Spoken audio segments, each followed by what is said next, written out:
Bonjour à tous, bienvenue en ligne pour ce nouveau live du groupe Monacier en partenariat avec Family Co. Donc nous allons pouvoir discuter dans l'heure qui suit de transmission d'entreprise, pourquoi anticiper la transmission de ces titres sociaux, de ces actions ou de ces parts sociales, comment organiser cette transmission et comment préserver l'activité et l'intérêt de l'entreprise à l'occasion de cette transmission.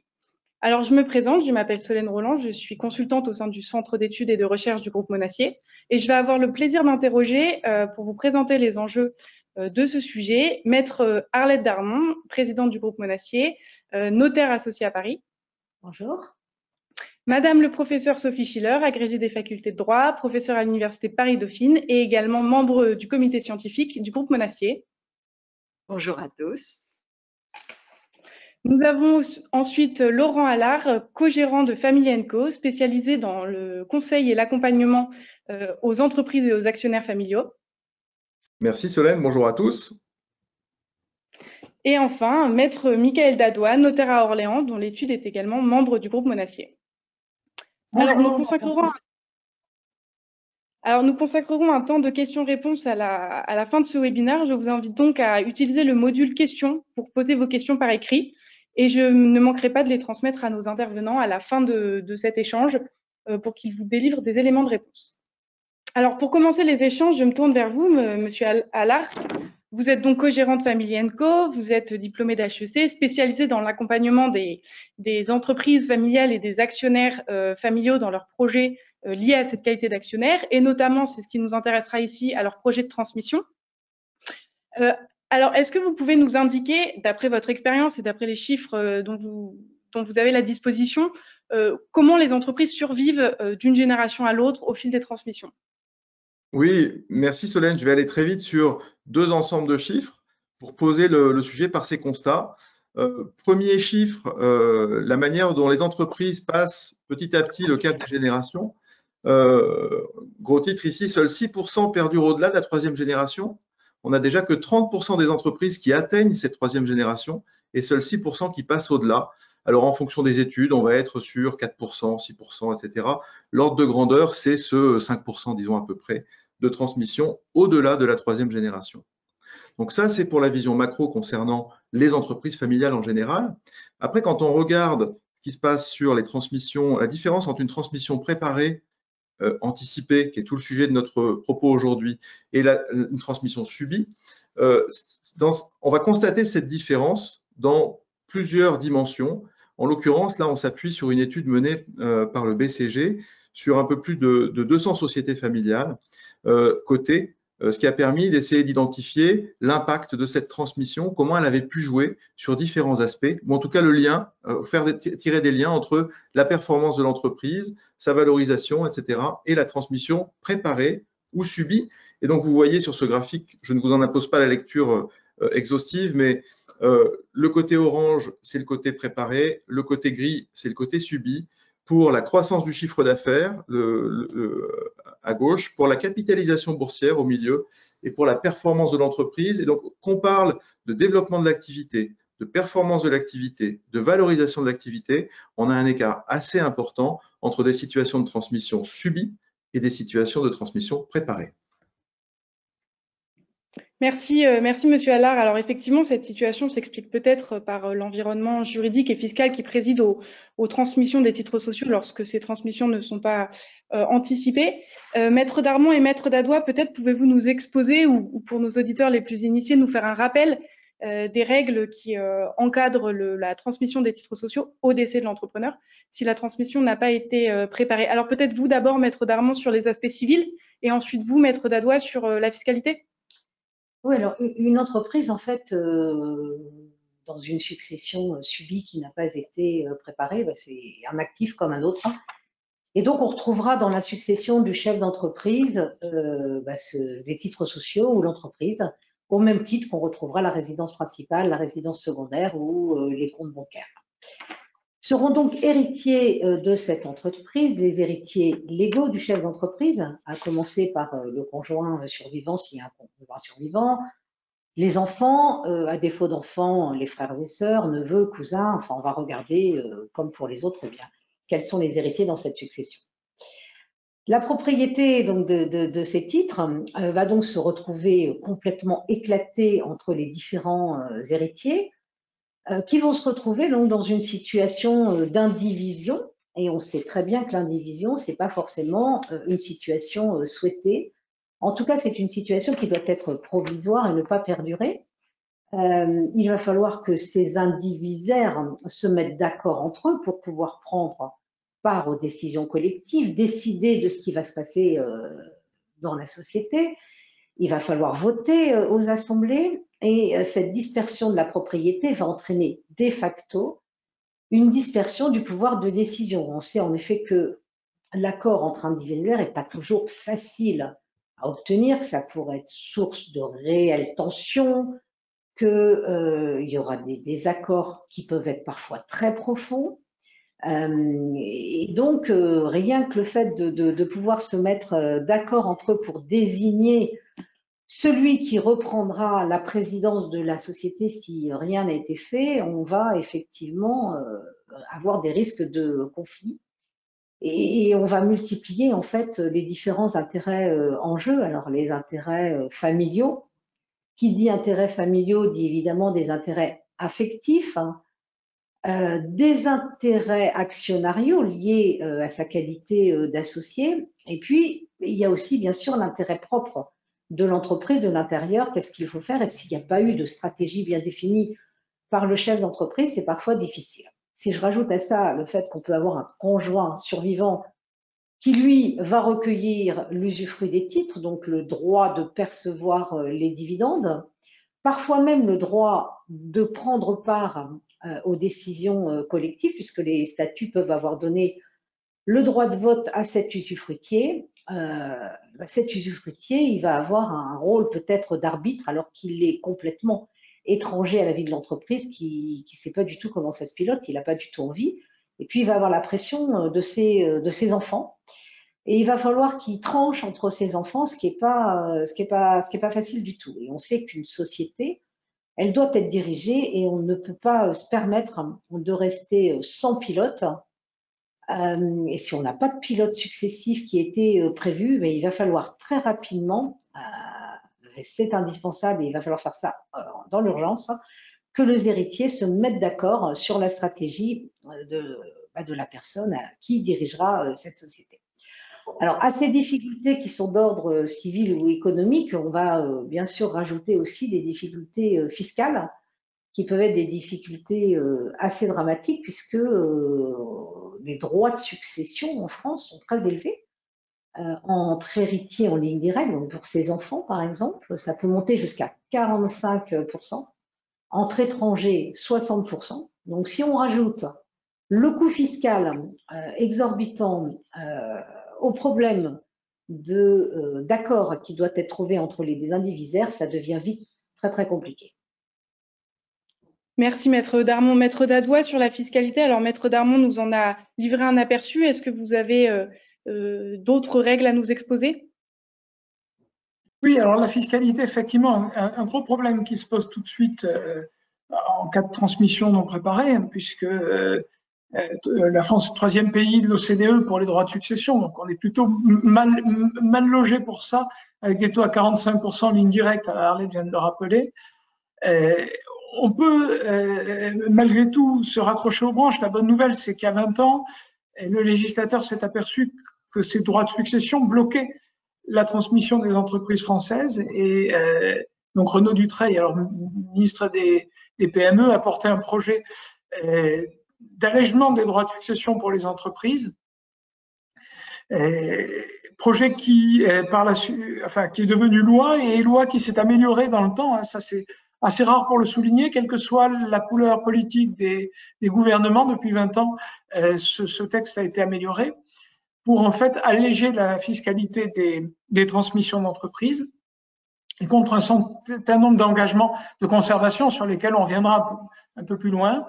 On va pouvoir obtenir des réductions très importantes, c'est-à-dire 75% d'abattement sur la valeur de l'entreprise, sans plafond.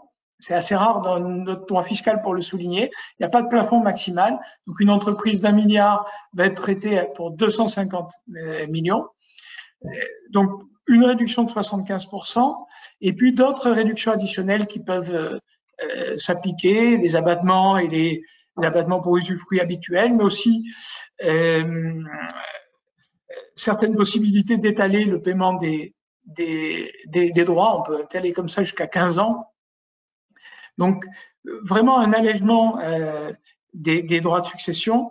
Néanmoins, lorsqu'on n'a pas préparé, comme tout ça s'appuie sur des engagements de conservation préalables, on peut se raccrocher aux branches en signant en urgence avec d'autres actionnaires un engagement de conservation.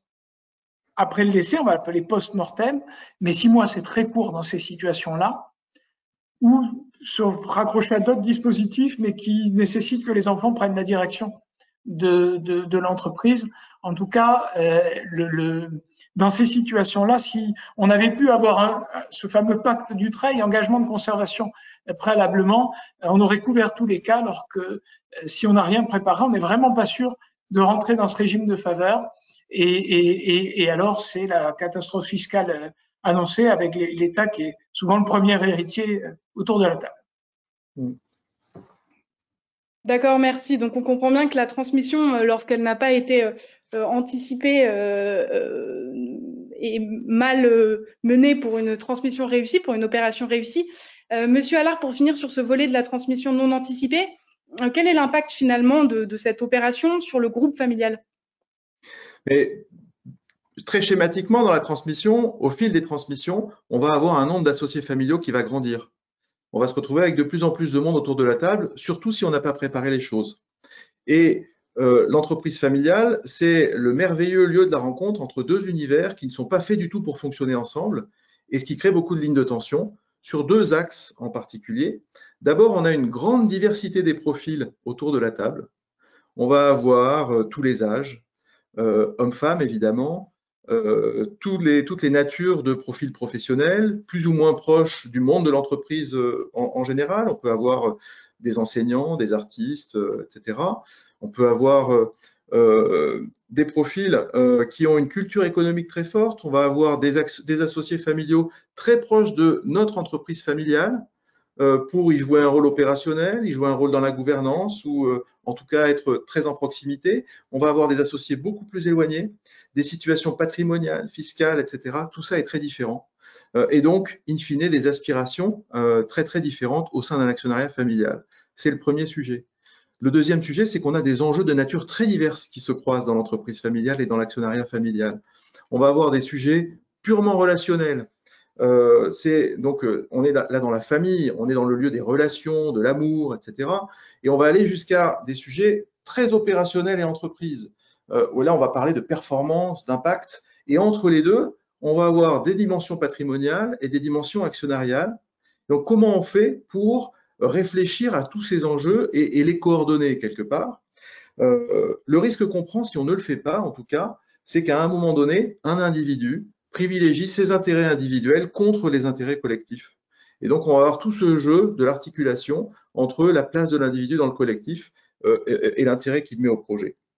Et puis, ce risque sur intérêt individuel versus collectif, il peut avoir lieu tout de suite. On peut avoir tout de suite des problèmes relationnels qui naissent au moment d'une transmission, mais on peut aussi créer des bombes à retardement. Si on n'a pas suffisamment préparé les choses, on peut créer des situations de tension qui vont se traduire en une rupture peut-être beaucoup plus tard dans la vie de l'entreprise. Et donc, pour toutes ces raisons-là, parce qu'on est dans un univers très spécifique quand on croise famille et entreprise, il y a un enjeu particulier à anticiper les choses. Très bien, merci. Donc, bon, effectivement, nous avons eu, grâce à vos interventions, un bel aperçu des inconvénients d'une transmission non anticipée. Alors, passons peut-être maintenant sur les avantages d'une transmission anticipée. Madame le professeur, quels sont ces avantages? Quels sont les leviers sur lesquels on peut agir? On l'a vu, les difficultés sont multiples, des difficultés à la fois familiales, relationnelles et des difficultés financières, et en particulier ce mur fiscal qui va apparaître et qu'il va falloir prendre en charge. Pour tout ça, une seule réponse assez simple, c'est l'anticipation. Anticipation, mais ce n'est pas anticipation de la transmission. Parce qu'il ne faut pas non plus transmettre trop tôt, ce qui a d'autres inconvénients. Il faut anticiper et faire un rétro-planning pour une transmission en continu avec, au départ, une réflexion et un sondage. Un sondage auprès de chacun. Comme il a été dit, chacun, ce sont des profils très différents, des artistes, des chefs d'entreprise, toutes sortes de personnes. Et il faut à chacun leur expliquer la situation, ce qui prend parfois plusieurs mois, plusieurs années, pour bien faire comprendre cette situation d'actionnaire familial et distinguer entre plusieurs intérêts. L'intérêt, c'est pas rentrer dans l'entreprise hors de là, point de salut. 3 intérêts possibles. Intérêt pour des revenus, intérêt pour des actions, intérêt pour du pouvoir. Les 3 pouvant être évidemment cumulés. Mais ces 3 intérêts doivent être identifiés chez chacun. Il faut essayer de faire une cartographie de quelles sont leurs positions respectives et à partir de là, l'anticipation, elle se fait en regardant le patrimoine dans sa globalité, au-delà parfois de l'entreprise familiale. S'il y a un patrimoine très important, une globalité importante, eh bien, on va pouvoir satisfaire ceux qui ne sont pas du tout intéressés par l'entreprise, par aucun des 3 intérêts que j'ai évoqués. On va leur donner des biens immobiliers, des actions, d'autres choses. Si l'entreprise est le seul bien ou le bien très prépondérant dans le patrimoine, alors là, un travail important est à mener pour organiser. Pour organiser, tout est possible pratiquement. Le droit des sociétés et l'organisation juridique française en général permet de faire à peu près tout. Ça a été dit tout à l'heure, l'OCDE nous classe très mal en termes de montant des droits de succession, mais on est classé très bien sur d'autres points. Un point, c'est la flexibilité de nos règles et l'autre point, c'est la possibilité d'avoir un régime très favorable lorsque la transmission est anticipée. Ce régime très favorable, c'est le régime du Dutreil et finalement, ce régime du Dutreil, ça va être une opportunité pour rentrer dans cette discussion sur la transmission, pour justifier en disant voilà, nous pourrions peut-être discuter de questions fiscales qu'il faudrait anticiper, ça va permettre de lancer le sujet. De lancer le sujet pour, très en amont, lancer cette opération de formation, de sondage et ensuite d'organisation. On verra que l'organisation est très nombreuse et finalement, elle peut être très riche. Très bien, merci Madame le professeur. Alors, vous avez parlé de transmission en continu. Monsieur Allard, vous avez accompagné avec beaucoup de succès de nombreuses entreprises familiales et d'actionnaires familiaux dans la transmission. Quand faut-il commencer à réfléchir à cette transmission et jusqu'où faut-il être accompagné? Si je me place dans les chaussures de nos clients, je dirais dès que l'idée vient ou dès que l'idée est posée de réfléchir à la transmission par un tiers, en tout cas dès que possible, il n'y a pas de moment à attendre pour travailler sur la transmission. Il n'y a pas ce réflexe de certains dirigeants qui disent « ça y est, j'ai prévu ma transmission, j'ai fait ma transmission ». Ça peut concerner peut-être une tranche du capital ou ça peut concerner peut-être le pouvoir opérationnel, mais en fait, pour être capable de dire ça à un moment donné, il faut avoir prévu et anticipé beaucoup de choses. Et on affiche ici quelques éléments à l'écran. Comment est-ce qu'on réussit une transmission? On la réussit en synchronisant plusieurs dimensions. Ce n'est pas simplement la transmission du capital, ce n'est pas simplement la transmission du pouvoir, ça va être aussi la transmission de tout un capital immatériel qui va rendre possible la transmission qu'on souhaitera au moment où on souhaitera la mener. Et donc, transmission des savoir-faire, transmission de la légitimité. Et donc, vous posez la question de quand est-ce qu'il faut commencer. On a des familles dans lesquelles la dynamique de transmission commence très tôt. Dès qu'on a des enfants qui sont en âge de se fréquenter, on les fait se rencontrer pour, entre guillemets, faire famille. Et puis petit à petit, on va les rapprocher par une activité ou par une visite de site ou la connaissance du produit, de la nature du produit, et on va transmettre des valeurs et puis un certain amour du métier. Et puis petit à petit, on va passer les étapes des études, puis les premiers temps professionnels, et on va avoir des jeunes qui vont se rapprocher, qu'on va rapprocher petit à petit de l'entreprise. Et donc tout ça pour dire que ça commence très tôt. dans l'idée d'ouvrir le plus largement possible le champ des possibles. Ouvrir le champ des possibles pour les actionnaires familiaux, pour faire entrer dans leur univers le fait qu'un rôle ou des aspirations pourront être jouées par l'entreprise familiale, et puis ouvrir le champ des possibles pour les dirigeants, les générations en place et l'entreprise, en se disant que peut-être, ce faisant, on va faire émerger des vocations de successeurs potentiels, et donc se donner les chances de transmettre de la manière dont on souhaite le faire. Le bon réflexe d'ailleurs, c'est de pousser plusieurs fers au feu, si je puis m'exprimer ainsi, en travaillant aussi bien le côté familial que le côté non familial quand on réfléchit au pouvoir, parce que la solution sera peut-être dans un attelage mêlant familiaux et non familiaux sur la dimension de transmission du pouvoir, dans un contexte où on va peut-être transmettre tout le capital en famille, ou réfléchir, comme le disait Sophie tout à l'heure, à recomposer ce capital, et donc beaucoup de choses sont possibles, comme elle le mentionnait aussi tout à l'heure. Bien sûr, là, on se rend compte aussi dans les différentes interventions qu'on ouvre des champs qui sont très divers et pour certains très complexes et pour certains très techniques. Tous ces champs, pour un chef d'entreprise ou une famille, sont des champs de première fois. C'est-à-dire que je me pose la question d'accueillir un enfant dans l'entreprise, ben, je vais me la poser au moment où mes enfants seront en âge 2, mais il n'y aura pas eu d'avant, il n'y aura pas eu de suite après, enfin, ça va m'arriver qu'une fois. Réfléchir à la transmission de mes titres, ça ne va m'arriver qu'une fois. Transmettre mon pouvoir opérationnel ou non exécutif dans l'entreprise, ça ne va m'arriver qu'une fois. Et donc, le mieux dans ces cas-là, c'est de ne pas chercher à réinventer des choses qui ont déjà été faites par ailleurs et de se faire accompagner sur les différents aspects par des professionnels qui sauront apporter expertise, rythme, méthode et puis expérience aussi. Hein. On a vécu ces situations un certain nombre de fois à droite et à gauche et encore une fois en mêlant les expertises en fonction des sujets qu'on traite.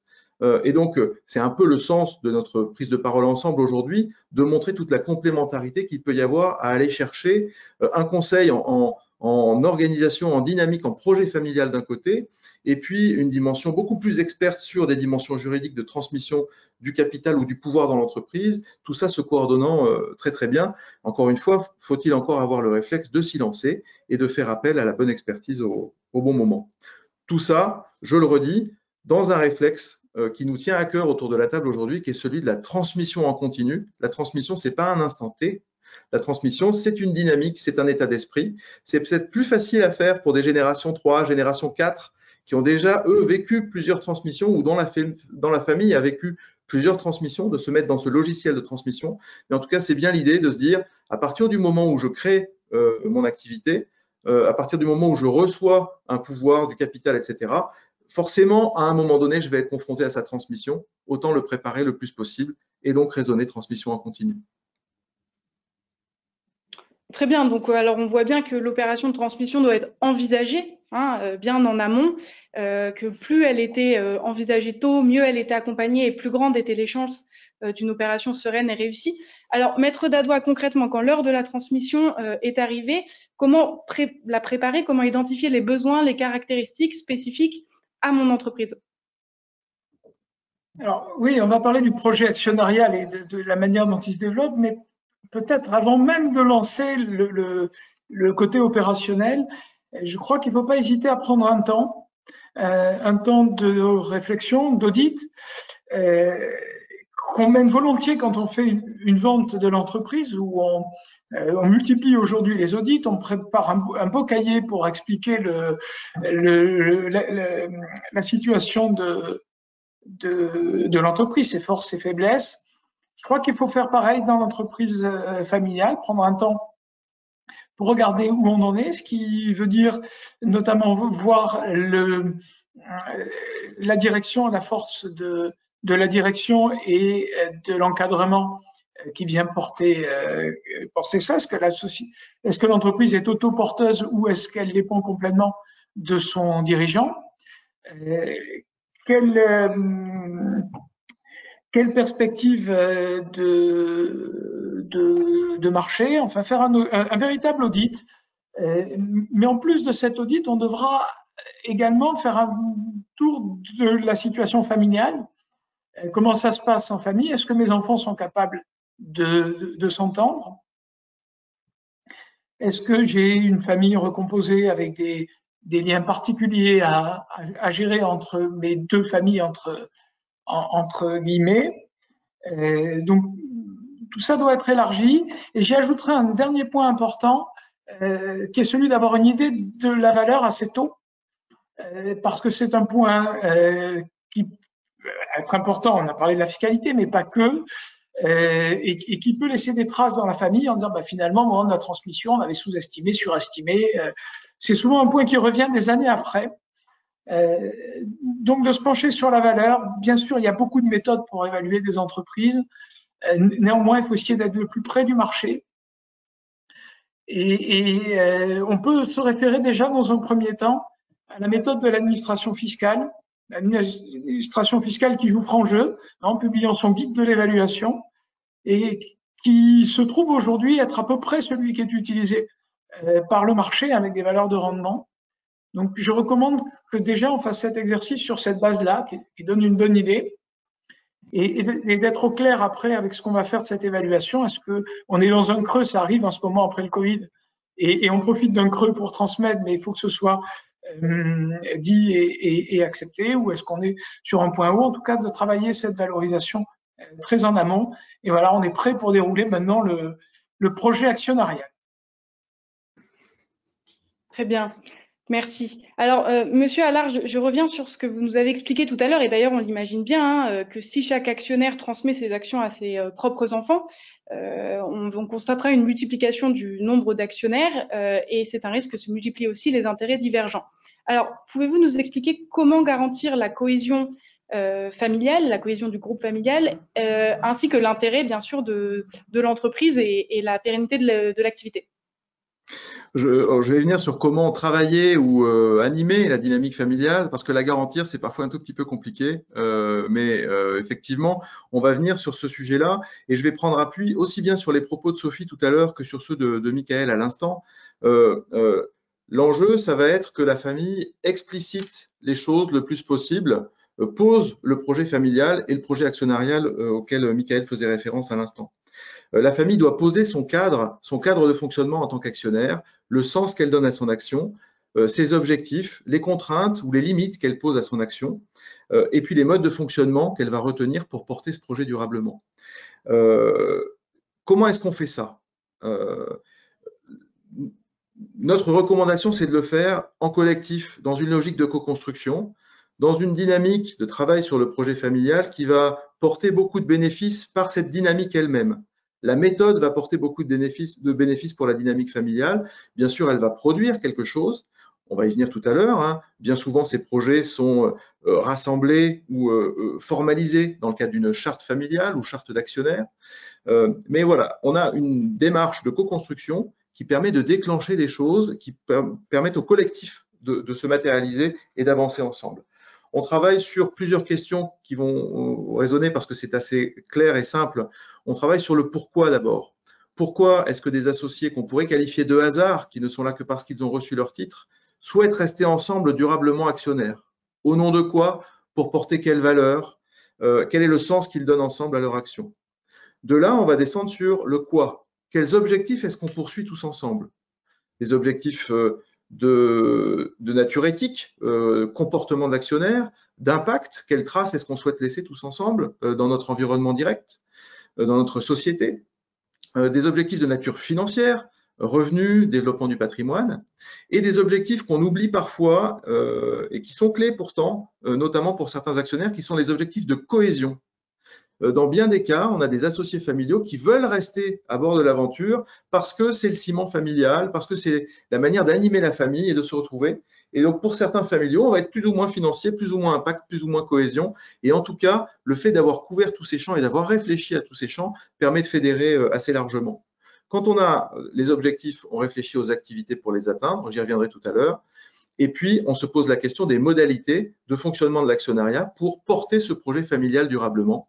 Et là, on va avoir des sujets d'organisation de la gouvernance, d'organisation de la circulation de l'information, d'organisation de l'accueil des jeunes générations au fil de l'eau, etc. On peut avoir des champs très, très divers. L'erreur, ce serait de considérer qu'une fois qu'on a posé les choses, c'est un cadre figé qui ne vit pas. Or, on le voit, ce cadre, il est composé avec des familiaux qui viennent y mettre leurs aspirations et chercher quel est le projet collectif sur cette base-là. Et donc, au fil de l'eau, on a de nouveaux familiaux qui arrivent. On va avoir peut-être des conjoints, des gens qui vont recevoir leur titre un petit peu tard, des jeunes générations. Et tout ce petit monde-là va venir nourrir le projet de ces aspirations.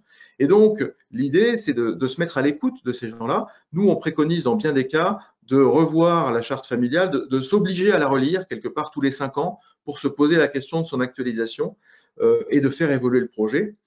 Et je termine en disant qu'un projet peut évoluer de plein de manières pour permettre à cette dynamique familiale, à cette dynamique fédératrice de se réaliser. On peut faire évoluer les objectifs autour de l'entreprise. On peut faire aussi évoluer les objectifs de la famille avec son entreprise ou avec d'autres activités qui peuvent nourrir le projet au fil du temps. Un nouveau métier, des activités d'investissement, de l'immobilier souvent, pourquoi pas de la philanthropie. Tout ça pour concevoir un projet complet qui va répondre aux attentes de la famille et dans lequel chacun va trouver son rôle, sa motivation. Et c'est comme cela qu'on va petit à petit éviter tous les écueils qu'on a cités en première partie de propos tous ensemble. Très bien, merci beaucoup. Alors, Madame le professeur, sur le terrain juridique, quels sont les outils qui permettent d'encadrer, de traduire ce projet familial ? Alors vraiment, Laurent a dressé un très beau panorama général de ses objectifs, de projets, des grands termes. Moi, je vais rentrer un peu plus les mains dans le cambouis. Comme ça a été dit, c'est justement l'intérêt de cette collaboration, c'est de pouvoir mettre en synergie des compétences différentes et pour mettre un petit peu tout ça en musique. Alors, comment on va faire ? Notre droit, comme je le disais, nous donne beaucoup de possibilités et de façon très schématique. Quand on a une société, on a ses statuts. S'il s'agit d'une SAS, alors là, le champ des possibles est immense. Et on a donc à la fois le domaine statutaire, où on va pouvoir mettre des choses, et puis tous les documents contractuels. Laurent a évoqué un document très courant dans les sociétés familiales qui est la charte de famille. Ce qu'on appelle une charte de famille, c'est juste un contrat. Et on peut rédiger cette charte de famille qui est un contrat, on peut rédiger aussi un pacte d'actionnaires. On a beaucoup de documents contractuels. On a donc les statuts et les documents contractuels. Qu'est-ce qu'on va mettre dans les statuts? Qu'est-ce qu'on va mettre dans les documents contractuels? Il y a des critères très techniques, la confidentialité, c'est un critère. C'est sûr que tout ce qui est contractuel, c'est plus confidentiel que ce qui est dans les statuts. Autre critère très important, c'est la pérennité. La pérennité et l'évolution possible. Laurent a dit que dans une famille, c'est important de pouvoir évoluer. Et quand on rédige un contrat, type charte de famille, pour la faire évoluer, pour faire évoluer tout contrat, il faut une unanimité. Donc finalement, c'est relativement figé. Et les statuts, paradoxalement, sont plus évolutifs parce que pour faire évoluer des statuts, il suffit de réunir une assemblée générale extraordinaire. On décide une majorité des 2/3, enfin ce qu'on veut, dans une SAS. Donc, ce sont ces critères-là qui vont déterminer ce que je vais mettre dans les statuts, ce que je vais mettre dans des documents contractuels. Un autre élément très important de critère de choix, c'est à qui je veux m'imposer. Un contrat, ça ne s'adresse qu'à ceux qui l'ont signé. Dans une famille, on est en permanente évolution. Il y a tout le temps des nouvelles générations, des nouvelles personnes qui s'agrègent. Le contrat n'est obligatoire que pour ceux qui l'ont conclu. Pour ce qui est dans les statuts de la société, alors là, c'est une toute autre vision. Toute personne qui rejoindra la société se verra imposer ces règles que l'on a fixées dans les statuts. Donc, c'est le premier choix. Qu'est-ce que je mets dans des statuts? Qu'est-ce que je mets dans des documents contractuels? Ensuite, quand j'ai décidé du support, il faut que je détermine le contenu. Le contenu, et je reprendrai les termes de Laurent qui a parlé de gouvernance, d'information, et moi je le traduirai en autre chose pour le juriste. Je parlerai de l'organisation des droits des associés. On a donc dans le contenu tout d'abord à organiser les droits des associés, et ces droits des associés, c'est à la fois des droits politiques et des droits financiers. Droits politiques, je vais organiser les droits de vote de chacun. Je vais pouvoir en donner plus à certains si, par exemple, ils ont envie d'avoir un pouvoir potentiel important en assemblée générale. Je vais pouvoir aussi, dans ces droits politiques, donner des fonctions de direction, parce que je vais organiser cette direction future, cette gouvernance. Donc, dans les droits politiques, je vais donner des fonctions de direction. Dans les droits politiques, et Laurent l'a évoqué, je vais aussi pouvoir donner des droits à l'information, parce que des personnes qui ne seront pas au cœur du réacteur ont besoin de plus d'informations, et de plus d'informations que ce que le droit des sociétés donne. Donc, ça, c'est les droits politiques. J'organise aussi, deuxième temps, les droits financiers. A priori, si j'ai moins de pouvoir, j'aurai plus d'argent. C'est un peu logique. Je compense un aspect par un autre. Donc, je vais pouvoir tout faire. Je vais pouvoir dire à tel type d'associé, je vais donner plus de pouvoir, plus d'argent, moins d'argent, une fonction, moins d'argent, etc. J'ai toute ma liste du Père Noël devant moi et je la satisfais. Et ça me permet donc, dans mes différents supports, d'organiser mes droits d'associés politiques et financiers. Autre point très important, aussi dans mes différents supports, c'est l'organisation de la circulation du capital. Et ça, c'est fondamental. On est dans une famille. La définition de la société familiale, c'est la société qui reste à prépondérance familiale. Donc, il ne faut pas que le capital parte ailleurs. Pour que le capital ne parte pas ailleurs, il y a beaucoup d'outils de stabilité. Il y a des outils de stabilité complètement imperméables, c'est-à-dire l'inaliénabilité, mais ça ne peut être que très limité et ça dépend où je le mets. Et il y a tous les instruments que l'on connaît, l'agrément, la préférence, la préemption, qui permettent aussi de stabiliser ce capital. Donc on a, là encore, on a une boîte à outils avec de multiples outils. La seule contrainte, c'est de bien l'utiliser, de bien les organiser, de ne rien oublier.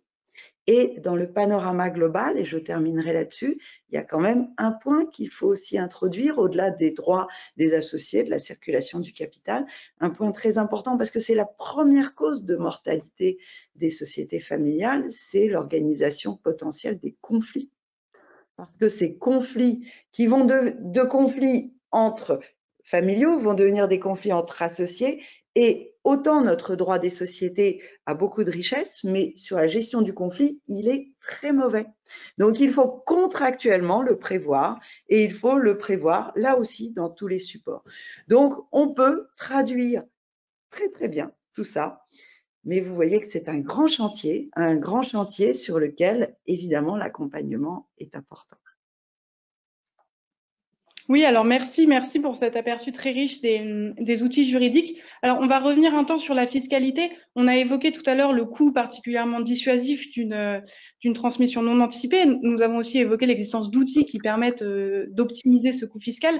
Maître Darmon, pouvez-vous nous apporter quelques éléments sur cet outil d'optimisation ? Oui, alors bien sûr, alors il faut bien garder à l'esprit que c'est qu'un dispositif fiscal, hein, évidemment, le fiscal ne doit pas être un frein à tout ce qui s'est dit juste avant. Il faut bien le souligner, on a énormément d'outils en droit français au niveau du droit des sociétés.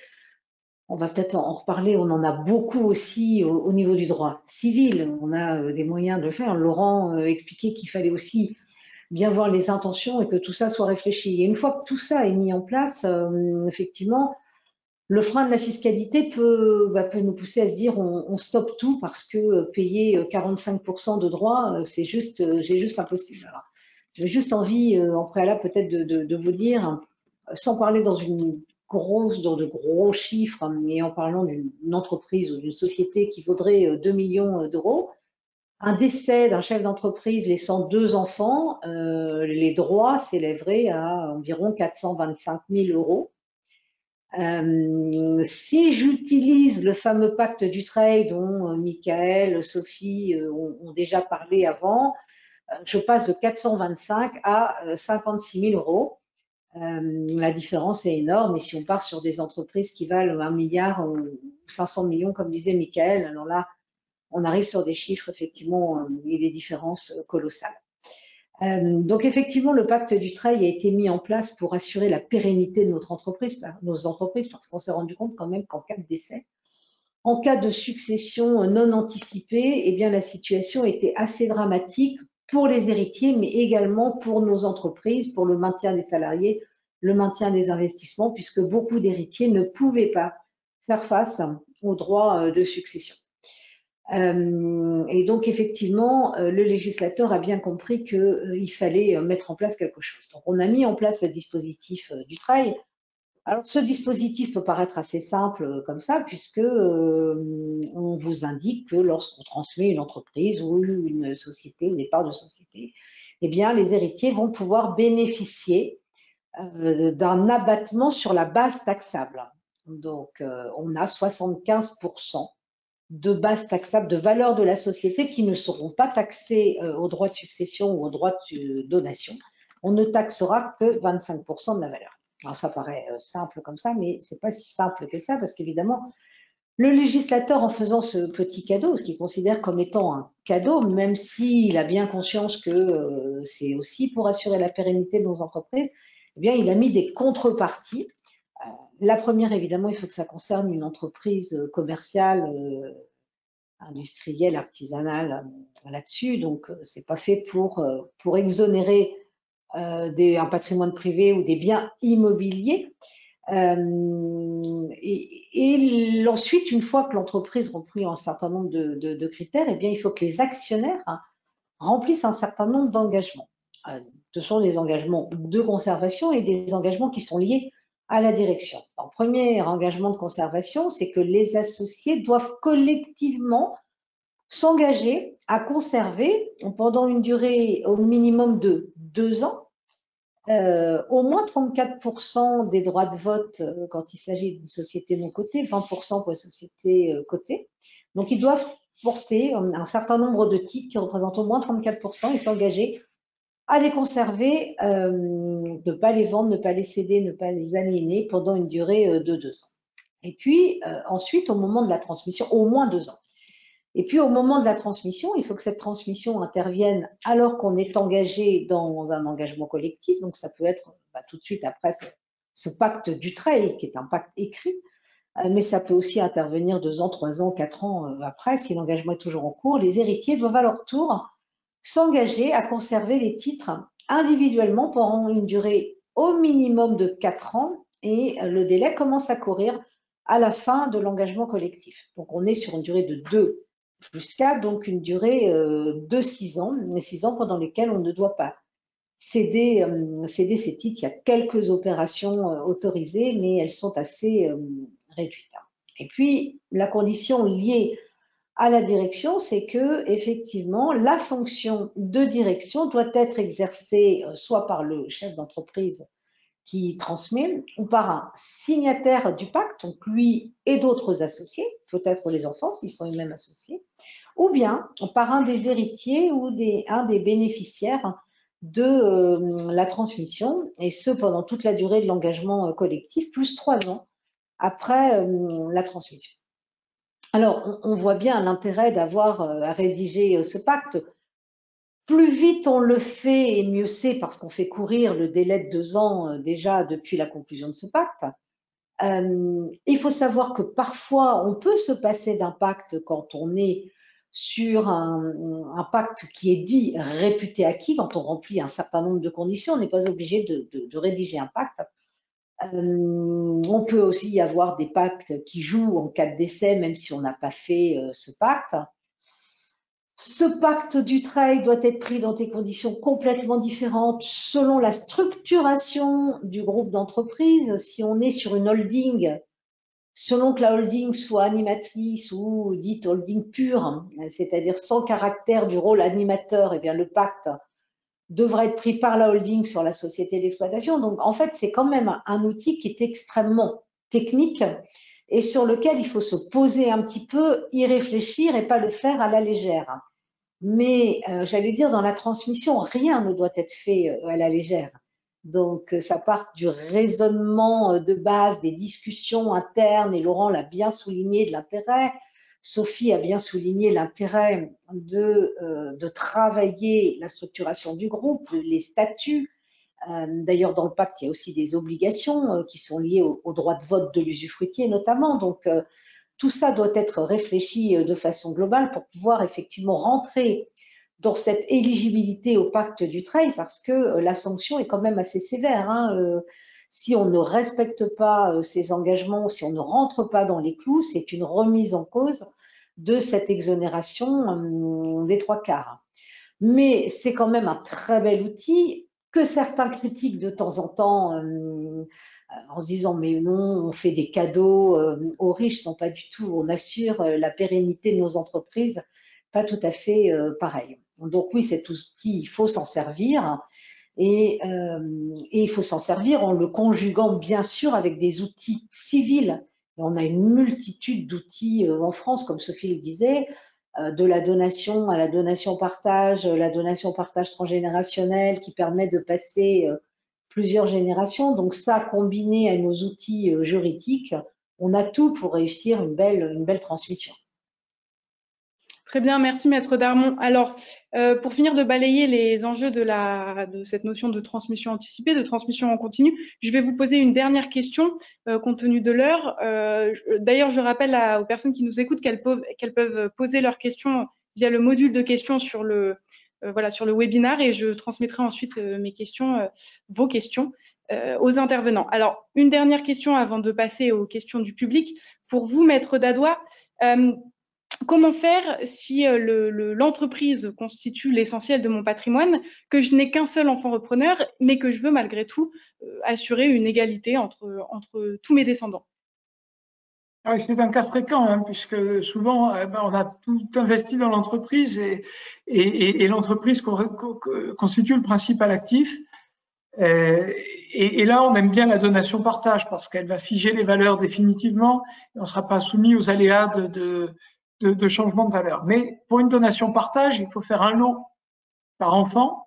Et si je n'ai que l'entreprise que je veux donner à un de mes enfants et que j'ai 3 enfants, comment je fais? Alors là, on a trouvé une technique, comme on ne sait plus rien dire en français, qu'on appelle maintenant le Family Buyout, FBO, technique qui consiste en fait à attribuer l'entreprise à un seul enfant, à charge pour lui de dédommager ses frères et sœurs, à un seul enfant ou un groupe d'enfants repreneurs d'ailleurs, mais dans mon exemple, ce serait l'enfant repreneur qui va indemniser ses 2 frères et sœurs. Donc, comme pour indemniser, il va être obligé de recourir à l'emprunt très certainement, on double d'une société holding bien classique de reprise. Hein. Le pacte du trail d'ailleurs nous autorise cette opération intercalaire et en fait l'enfant repreneur va s'endetter via sa holding pour rembourser les autres enfants qui vont partir avec un chèque de chacun de l'opération, dans très bonnes conditions fiscales aussi, puisque c'est pas une vente de titres, il n'y a pas de plus-value, parce qu'ils reçoivent les droits de succession étant payés, c'est du net. Ils profitent aussi de l'avantage du pacte du trail, donc génial pour eux. Ils repartent avec du net poche et par contre un endettement supporté par le repreneur. Donc en fait, quand j'utilise cette technique, je l'utilise souvent en première opération, c'est-à-dire pour commencer à faire rentrer l'enfant ou le groupe repreneur dans un premier temps, qui rachèteront le reste des titres aux parents quand ils auront fini de payer leur premier endettement, donc souvent 5 ou 6 ans après. Et deuxième chose, je crois que là, il ne faut pas hésiter à donner un petit coup de pouce supplémentaire au groupe repreneur pour qu'économiquement ça passe bien. Par exemple, Sophie parlait des actions qui pourraient avoir des droits différents, avec des actions qui donneraient plus de dividendes, de telle manière que même si j'ai 30% de l'entreprise, j'ai un dividende qui soit garanti. La banque apprécie beaucoup que j'ai un dividende prioritaire, précipitaire. Enfin, il y a plusieurs variantes, mais en tout cas un dividende garanti pour pouvoir rembourser mon emprunt. Et là, on amorce la reprise complète de l'entreprise et on assure l'égalité entre tout le monde. Très bien, merci beaucoup Maître Dadois. Alors je vous propose sans plus tarder de passer aux questions du public. On en a reçu quelques-unes et je laisserai ensuite la parole à Madame le professeur Schiller pour quelques propos conclusifs. Alors, j'ai 2 questions qui peuvent peut-être intéresser Monsieur Allard. D'après votre expérience, combien de temps une entreprise peut rester sans pilote? Voilà, si à l'occasion d'une transmission mal anticipée, l'entreprise se retrouve sans personne à la barre, combien de temps la situation est viable? Alors c'est la première question. Je vous pose la deuxième et et vous pourrez répondre aux deux si vous le souhaitez. Que pensez-vous de l'intervention d'un médiateur familial, parmi tous les experts voilà, qui peuvent être plébiscités à l'occasion de l'anticipation de la transmission? La première question, je ne la trouve pas évidente parce que, de fait, on va avoir une situation avec des pilotes transitoires qui vont peut-être faire leurs preuves et durer, etc. Et donc, j'ai pas, moi, une réponse précise à faire sur cette première question. En tout cas, elle illustre bien le fait que le plus on a anticipé, le plus on a de possibilités de répondre à une situation d'urgence. Et donc, nous, on encourage beaucoup nos clients à réfléchir plan de continuité avant de réfléchir plan de transmission. Et c'est parfois même une bonne manière de leur faire envisager la transmission que de les faire travailler plutôt sur le plan d'urgence. Voilà, le fait de réfléchir à l'accident ou à la situation Covid qui se produit d'un seul coup permet d'envisager de passer le pouvoir à quelqu'un. Et de là, on peut peut-être tirer la pelote vers la transmission, qui est quand même, dans bien des cas, un sujet délicat à aborder avec un dirigeant d'entreprise. Ça, c'est sur le premier sujet. Sur le sujet de la médiation, dans bien des cas, la médiation est un recours très, très utile pour accompagner une situation qui s'oriente vers un conflit ou qui est déjà conflictuel. Donc, moi, je pense que la médiation, c'est un des outils dans la palette des dirigeants et de leurs conseils auxquels il ne faut surtout pas hésiter à faire appel dans certaines situations complexes. Donc oui, la médiation a toute sa place. Très bien, merci beaucoup. Alors, on a eu d'autres questions, je vais en transmettre une autre. On a une personne dans le public qui nous pose la question suivante. Au-delà de la transmission du capital, comment peut-on préparer la transmission opérationnelle entre un dirigeant et son enfant? Alors, on l'a déjà évoqué, mais peut-être peut-on apporter un peu plus de précision sur cette question? Je ne sais pas lequel d'entre vous veut répondre.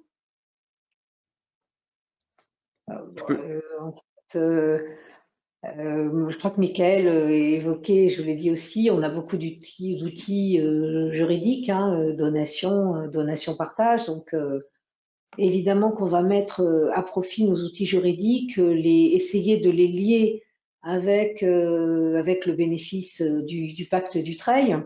Après avoir fait ce que disait Sophie et de regarder les statuts et de faire en sorte d'avoir des statuts qui correspondent en fait aux objectifs que l'on s'est fixés. Donc voilà, le recours à la donation partage si on a plusieurs enfants est indispensable. Donc voilà, on a ce qu'il faut en tout cas. D'accord, mais merci. Oui, pardon. Juridique, c'est vraiment une question très large qui est posée. C'est-à-dire que pour reprendre ce qui a été indiqué tout à l'heure sur un slide, déjà, il faut que l'enfant il ressente la légitimité, qu'il ait la compétence, et à ce moment-là, il va pouvoir éventuellement amorcer cette entrée. Et quand on dit amorcer cette entrée, ça peut se faire de plein de façons différentes. Ça dépend de la taille de l'entreprise, du type d'entreprise, de la famille.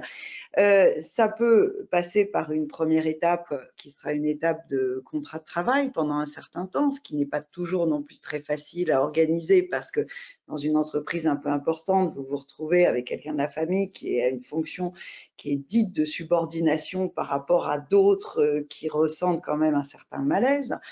Donc ça doit être très organisé, ça doit être très organisé avec les autres, parce que si vous faites rentrer un, il faut bien voir si les autres veulent rentrer, et si les autres veulent rentrer, il faut les laisser rentrer, évidemment avec un souci d'égalité. Et cette entrée qui peut se faire par éventuellement un contrat de travail, elle peut se faire aussi directement par l'entrée dans une fonction de direction. Et pour tout ça, je pense qu'il y a un maître mot pour éviter ce médiateur et éviter les conflits, c'est l'anticipation et poser des règles. Il faut au sein de la famille expliquer comment ça va se passer. Pour venir faire un stage dans la société familiale, c'est ouvert à tout le monde. Pour avoir un contrat de travail, il faut avoir tel et tel critères qui sont remplis. Pour prendre une fonction dans le comité X, il faut avoir travaillé 5 ans. Pour le conseil d'administration, il faut avoir travaillé 10 ans. Pour etc., etc. Et on va dans un esprit très, très ouvert, comme le disait Laurent, en construisant avec tout le monde, on va essayer de les poser, ces règles, de les construire. En tant que professeur de droit, je suis quand même très, très ouverte sur l'idée que le droit est un outil d'accalmie sociale. Et à partir du moment où on a posé des règles, et que les règles sont acceptées, si elles sont co-construites, elles sont plus acceptées. Ces règles co-construites et acceptées, ça va être un facteur de paix sociale et ça va vous permettre d'anticiper dans de très bonnes conditions. Je me permets un petit complément dans la droite lignée de ce qu'a dit Arlette, puis de ce qu'a dit Sophie, où je trouve qu'on a vraiment une logique un peu d'entonnoir. J'arrive moi jusqu'à le moment de la transmission entre un dirigeant et son successeur ou ses successeurs qui ont été identifiés. Et là aussi, ça se travaille bien spécialement parce que même si un dirigeant a décidé de transmettre, le fait de le faire, c'est un tout petit peu plus complexe. Et donc, on va avoir des dirigeants qui vont rester là longtemps, à côté du successeur ou des successeurs qui ne vont pas occuper pleinement leur position, etc. Et donc là, ça se traite très simplement en élaborant un plan de transmission qui va s'étendre sur 18 à 36 mois. On va se donner des points de passage et on va confier le suivi de ce plan à l'organe de gouvernance.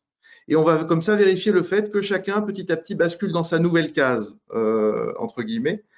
Et donc ça permet de répondre très concrètement aux besoins de la transmission quand elle a lieu. C'est-à-dire, une fois qu'on a posé le cadre avec Arlette, défini toutes les règles qui permettent à des profils d'être identifiés avec Sophie, comment est-ce que opérationnellement je manœuvre cette transmission avec un plan calé dans le temps, etc. Et on arrive quand même à réussir des transmissions opérationnelles, même dans des contextes de dirigeants très charismatiques et très accrochés à leurs responsabilités et à leur entreprise, tout simplement. Merci beaucoup. Alors, on a reçu d'autres questions, mais le temps avance et on ne va pas pouvoir malheureusement répondre à toutes. N'hésitez pas d'ailleurs à revenir vers nous pour nous reposer vos questions et on essaiera d'y répondre à l'occasion d'un autre module sur la transmission d'entreprise ou par email. Alors, je laisse la parole à Madame le professeur Schiller pour quelques mots de conclusion de ce live. Merci Solène.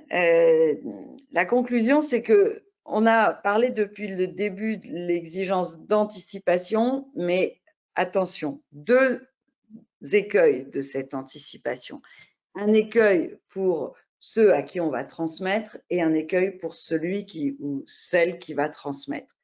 Pour ceux à qui on va transmettre, si vous anticipez beaucoup, s'il s'agit d'un patrimoine significatif, il faut quand même vous dire que vous allez doter des enfants parfois jeunes d'un patrimoine important. Donc ça aussi, ça s'anticipe parce que vous avez d'autres dangers qui apparaissent qui sont les dangers d'avoir des enfants qui sont potentiellement, je ne parle même pas de mineurs, mais aujourd'hui de jeunes adultes qui se retrouvent à la tête d'un patrimoine important, ce qui est pour eux et pour tout le monde un danger.